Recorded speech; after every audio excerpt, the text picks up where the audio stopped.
আজকে কত মায়ের কোল খালি হয়ে যাচ্ছে, শত শত শিশু মারা যাচ্ছে, তাদের সময় মতো হামের টিকা দেওয়া হয়নি। কোভিডের সময় একদিকে যেমন আমরা কোভিড ভ্যাকসিন দিচ্ছি, অন্যদিকে শিশুদের যে ভ্যাকসিনগুলি সেই হামের জন্য, তারপরে ডিপিটি মানে হুপিকপ, তারপরে জ্বর সর্দি কাশি যা কিছু সব, এমনকি যক্ষা, প্রত্যেকটা টিকা আমরা সময় মতো দিয়েছি। ভিটামিন এ ক্যাপসুল খাইয়েছি আমরা, এমনকি কৃমির ওষুধ পর্যন্ত খাইয়েছি। তখন তো সারা বিশ্ব অর্থনীতি স্থবির, কই আমরা তো থেমে যাইনি। মানুষের পাশে দাঁড়াতে চাইলে দাঁড়ানো যায়, কাজ করা যায়। কিন্তু আজকে কি অবস্থা? আজকে কৃষক চাষ করতে পারে না, সার নেই, পাঁচটা সার কারখানা বন্ধ, সেচ প্রত্যেকটা সেচের জায়গায় দখল করে নিল বিএনপি, মানে ওই জামাত শিবির আর বিএনপি। সেচের পানি তুলতে গেলেও কৃষকদের চাঁদা দিতে হবে, আবার যে ফসল ফলবে সেখান থেকেও চাঁদা দিতে হবে। এ কি জুলুম, অত্যাচার, এ কি নির্যাতন। আমরা তো কৃষকদের হাতে সেচের ব্যবস্থা ছেড়ে দিয়েছিলাম, তাদেরকে কারো কাছে চাঁদা দিতে হতো না, কিন্তু সেই চাঁদাও দিতে হয়। আর এখন তো তাও বন্ধ, কারণ বিদ্যুৎ নেই। কেন বিদ্যুৎ থাকবে না? 3200 মেগাওয়াট, পরে আর কিছু বাড়ে 800 মেগাওয়াট বিদ্যুৎ উৎপাদন হতো। সেই বিদ্যুৎ আমরা প্রায় 30,000 মেগাওয়াটে উন্নীত করি, প্রত্যেক ঘরে ঘরে বিদ্যুৎ পৌঁছে দিই। প্রতিটি কৃষক, তাদেরকে বিদ্যুতে আমরা 20% করে ভর্তুকি দিতাম। সেচের পানি যাতে মানে নষ্ট না হয়, ড্রেন, পাকা ড্রেন কেটে দেওয়া, সুতুলি পাইপ দেওয়া, সময় মতো সেচের ব্যবস্থা, সেটা আমরা করে দিয়েছিলাম। কৃষক যা উৎপাদন করবে, উৎপাদিত পণ্যের জন্য ন্যায্য মূল্য পায়, সেই ব্যবস্থাটা আমরা করেছি।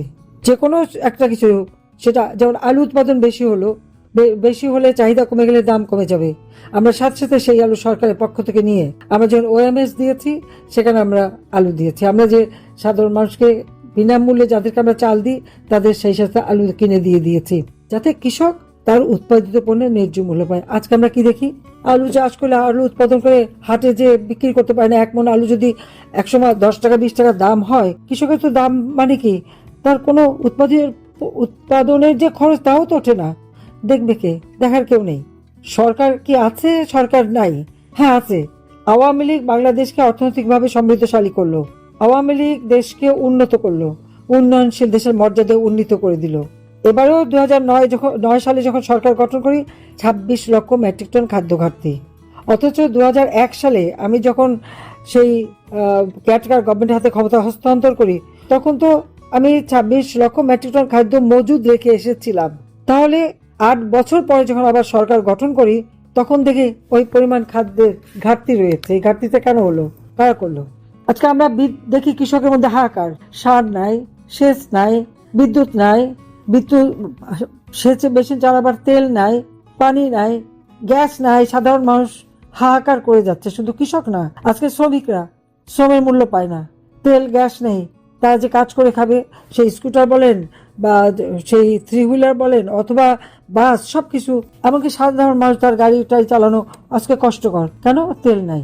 কোভিডের সময় তো সবকিছু বন্ধ ছিল, আমদানি বন্ধ ছিল। কই, তখন তো কোনো সমস্যা আমরা হতে দেইনি। তাহলে এখন কেন এই সমস্যা হবে? যা মজুদ রেখে আসলাম তা গেল কোথায়? অবশ্য সারের যে বাফার স্টক রেখে দিয়েছিলাম বা চালের যে বাফার স্টক ছিল, সেগুলি এখনো ব্যবহার করছে।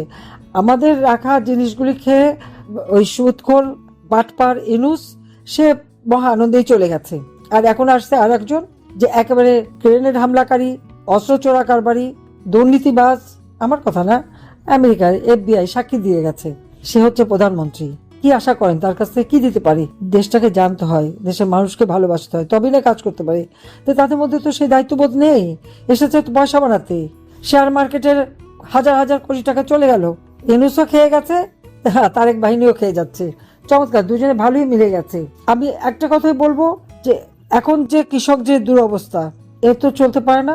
প্রত্যেকটা অঞ্চলে কৃষকদের সঙ্গে যোগাযোগ করতে হবে, সমস্যাগুলি জানতে হবে, এবং কৃষকদের নিয়েই মানব বন্ধন করতে হবে, মিছিল মিটিং করতে হবে, লিফলেট বিলি করতে হবে এবং দাবি তুলতে হবে যে আমরা সার চাই, সেচ চাই, তেল চাই, বিদ্যুৎ চাই, উৎপাদিত পণ্যের ন্যায্য মূল্য দিতে হবে, কৃষকের পেটে লাথি মারা চলবে না।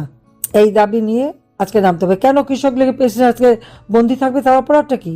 আজকে আওয়ামী লীগের লক্ষ লক্ষ নেতা কর্মীর বিরুদ্ধে মামলা, নাহলে প্রায় 5-6 লক্ষ নেতা কর্মীর বিরুদ্ধে মামলা দিয়েছে। আর যাদের মামলা নেই, অজ্ঞাতনামাতে সেই মামলা ধরে দেয়। এক একজনের বিরুদ্ধে কতগুলি করে মামলা, তারপরে কারাগারে বন্দী। মুক্তিযোদ্ধা, প্রেসিডেন্ট মেম্বার অথবা MP, মন্ত্রী, যারা যুদ্ধ করেছে, যারা দেশ স্বাধীন করেছে, আরে দেশটা স্বাধীন হয়েছে বলেই না এরা এত পদ পাচ্ছে, এত কিছু পাচ্ছে। আজকে সেই যারা স্বাধীনতা এনে দিল তাদের হাতে হাত করা ছাত্রলীগ, আমাদের অন্যান্য নেতাকর্মী, তাদেরকে অযথা ডান্ডা বেরি পরিয়ে নির্যাতন করছে, সেলে রাখছে। জেল কোর্টটা পুজো মানে না, জেল কোর্টে ওরা মানে না। আইন নাই, আদালত নাই, থাকবে কোত্থেকে? ইউনূস ক্ষমতা আসার জন্য সাথে সাথে লাঠি সোটা নিয়ে চিফ জাস্টিস থেকে শুরু করে সমস্ত জজদের পদত্যাগ করায়। আর স্কুল কলেজ ইউনিভার্সিটি দেখা যায় ছাত্ররা শিক্ষকদের মেরে ধরে তাদের পদত্যাগ করায় বা তাড়িয়ে দেয়। একদিকে এই সমস্ত ছাত্রছাত্রীদেরকে বেয়াদব বানাচ্ছে, তাদের ভবিষ্যৎ অন্ধকার। এমনকি আজকে আইনের শাসন নাই, আর মিথ্যা মামলা, আর সাথে সাথে শাস্তি, মৃত্যুদণ্ড আর শাস্তি, এগুলি এত সহজ হয়ে গেছে বাংলাদেশে যা তা বলার মতো না। তারা কি ভেবেছে কি আওয়ামী লীগকে ওরা ব্যান্ড বললো আর ব্যান্ড হয়ে গেল? কারা ব্যান্ড করে আওয়ামী লীগকে? যারা অবৈধভাবে ক্ষমতা দখলকারী, মানুষ হত্যা করে। তারেক লন্ডন থেকে বলে লাশ ফেলেন, সরকার পড়ে যাবে, আর ইউনূস লাশ ফেলে। চমৎকার কম্বিনেশন দুজনের। এইরকম চমৎকার মিল বোধহয় কোনোদিন পাওয়া যায়নি। যে দেশটা মাত্র এই 2024 সালের 5 আগস্ট এক পর্যন্ত যেখানে মানুষের সব অধিকার ছিল, আজকে সব এক একে শেষ। জুলাইয়ের 15 তারিখ থেকে হত্যাকাণ্ড শুরু করলো। হত্যা শুরুই করলো আমার ছাত্রলীগের ছেলে সবুজ আলীকে দিয়ে, কিন্তু সবুজ আলী শহীদ হতে পারলো না।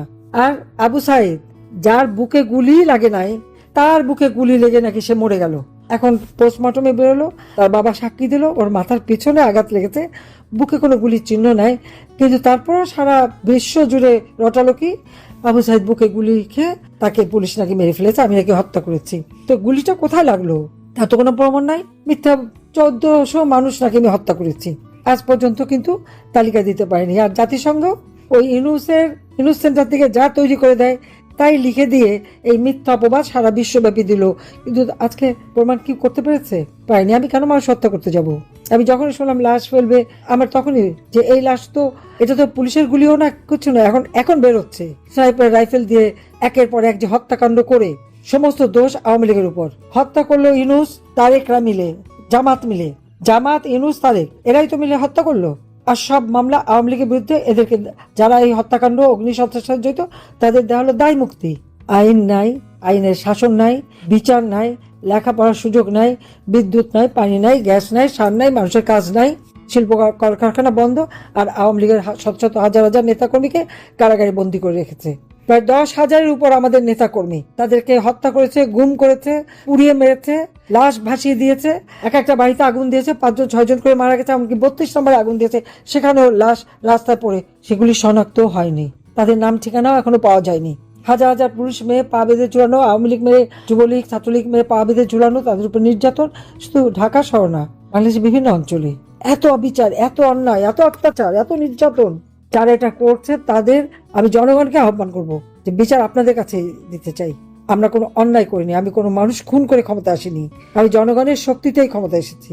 মানুষের লাশ ফেলে আমার ক্ষমতায় আসার কোনো অভিপ্রায় ছিল না, কিন্তু মিথ্যা অপবাদ দিয়ে মৃত্যুদণ্ড দিয়েছে। আমি পড়া করি না, আমি আল্লাহর উপরে বিশ্বাস করি, বারবার তো মৃত্যুর মুখোমুখি হয়েছি, কিন্তু এদেশের মানুষ, কৃষক, শ্রমিক, মেহনতি মানুষ, দিনমজুর, রিক্সাওয়ালা, খেটে খাওয়া মানুষ, তাদের ভাগ্যের পরিবর্তনের জন্যই কাজ করেছি এবং করেও ফেলেছিলাম। সেই দারিদ্রের হার আমি মাত্র 18% নামিয়ে এনেছি, হতদরিদ্র মাত্র 5%। আর 2টা মাস সময় পেলে বাংলাদেশ হতো হতদরিদ্র মুক্ত বাংলাদেশ, একটা মানুষও গৃহহীন ভূমিহীন থাকতো না। কিন্তু আজকে আবার মানুষের ঘর নাই, বাইরে সব জ্বালিয়ে পড়ে ছাড়কার। আওয়ামী লীগের প্রত্যেকটা নেতা কর্মীদের বাড়িতে হামলা, লুটপাট। এই এত লুটপাট করা জিনিস যে তারা নিয়ে গেছে, লজ্জা করে না অন্যের জিনিস লুট করে খেতে? যারা নেয় আবার অনেকে ভিক্টরি দেখায়, কিরকম চুরি করলেও ভিক্টরি দেখাবে। মানুষের তো মান সম্মান ইজ্জত বলে থাকে, তাও এদের নাই। 32 নম্বর কি অপরাধ করেছে? 2টা বোন উত্তরাধিকার সূত্রে ওইটুকু পেয়েছিলাম, জনগণকে দান করে দিয়েছি, ট্রাস্ট করে দিয়েছি। এই ট্রাস্ট থেকে প্রায় 2400 মানুষকে আমরা সাহায্য করতাম, 1600-1700 ছাত্রছাত্রীদের আমরা স্টাইপেন্ড দিতাম, সব বন্ধ হয়ে গেছে। এই যে মানুষগুলি চিকিৎসা বা তাদের জীবনের যাত্রার জন্য টাকা দিয়ে সাহায্য করতাম ট্রাস্টের থেকে, আজকে তারা না খেয়ে মারা যাচ্ছে। সারা বাংলাদেশে আজকে হাহাকার। আবার বাংলাদেশটাকে ভিক্ষুকের জাতিতে পরিণত করলো। উন্নয়নশীল দেশের মর্যাদা এনেছিলাম, সেই উন্নয়নশীল দেশের মর্যাদায় থাকতে দিল না বাংলাদেশকে। এরা কারা? জাতির পিতা বঙ্গবন্ধু শেখ মুজিবুর রহমানের নেতৃত্বে যে পাকিস্তানি হানাদার বাহিনীকে পরাজিত করে এই বাঙালি জাতি বিজয় অর্জন করেছিল, বিজয় জাতি হিসেবে বিশ্ব দরবারে মাথা উঁচু করে চলতো। এই বাঙালি জাতিকে অর্থনৈতিকভাবে, রাজনৈতিকভাবে, সামাজিকভাবে, সাংস্কৃতিকভাবে উন্নত করে যেখানে জাতির পিতা যুদ্ধ বিধ্বস্ত দেশ উন্নত করে স্বল্পোন্নত দেশে উন্নীত করেছিলেন, তারই পদাঙ্ক অনুসরণ করে সেই আদর্শ বুকে নিয়ে স্বল্পোন্নত দেশ থেকে জাতির পিতার স্বপ্ন পূরণে বাংলাদেশকে উন্নয়নশীল দেশের মর্যাদায় উন্নীত করেছি, সেটাও ধ্বংস হয়ে গেছে, করতে পারলো না।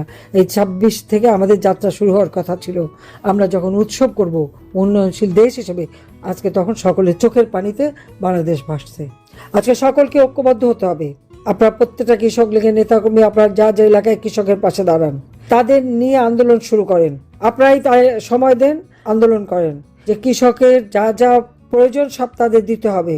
ফসল উৎপাদনে যা যা দরকার, আমরা তো রিসার্চ করি, এমনকি পাটের রিসার্চ করে পাটের জন্ম রহস্য আমরা উদ্ভাবন করেছি।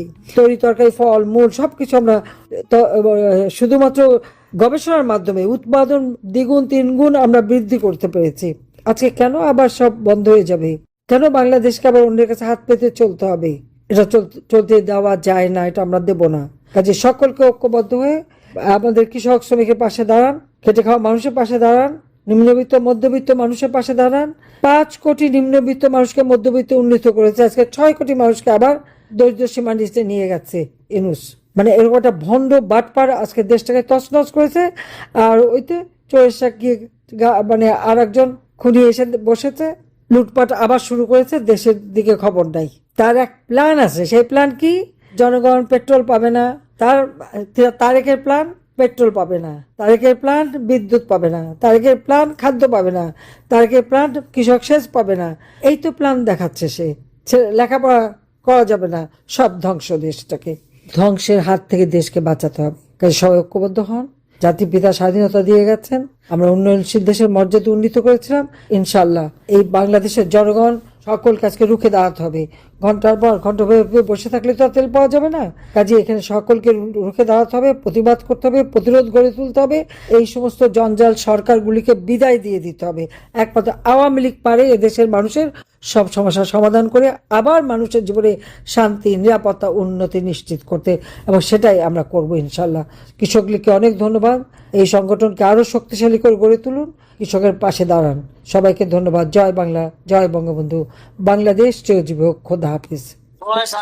আপা আপনাকে